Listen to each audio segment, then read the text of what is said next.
আসসালামু আলাইকুম। S A ল হাউজের পক্ষ থেকে আপনাদেরকে শুভেচ্ছা। আজকে আপনাদের সাথে যে বিষয়টি নিয়ে কথা বলবো সেটি হচ্ছে দেওয়ানি কার্যবিধি আইন 1908। 1908 সালের দেওয়ানি কার্যবিধি আইনে বিভিন্ন ধারা এবং অর্ডার সমূহে অর্থ জরিমানা বা অর্থ সংক্রান্ত যে সকল ধারা রয়েছে এবং অর্ডার রয়েছে সেগুলো সংক্ষেপে আলোচনা করব। প্রথমেই দেখা যাক 200 টাকা হতে 1000 টাকা জরিমানা বা অর্থদণ্ড দিতে হয় মামলার মুলতবির জন্য।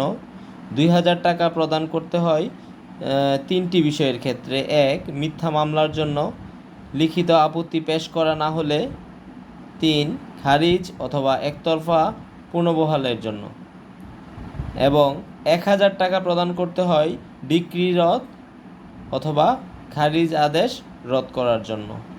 3000 টাকা প্রদান করতে হয় রিটেন স্টেটমেন্ট পূর্বেই পেশ করা যেত এরকম দলিল পেশ না করা হলে এবং পরবর্তীতে এরকম দলিল আদালতের সম্মুখে দাখিল করার জন্য।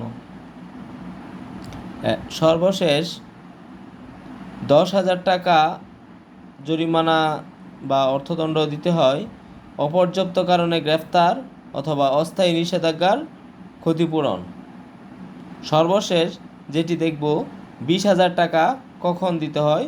যখন কোনো প্রকার মিথ্যা মামলা দায়ের করা হয় কোনো ব্যক্তি বা প্রতিষ্ঠানের বিরুদ্ধে, তখন 20,000 টাকা অর্থদণ্ড প্রদান করতে হয়। এই হলো আজকের আমাদের আলোচনা। পরবর্তী যে কোনো ভিডিও পেতে, আইন সংক্রান্ত ভিডিও পেতে আমাদের এই পেজটিকে সাবস্ক্রাইব করুন এবং সঙ্গেই থাকুন। সবাইকে ধন্যবাদ।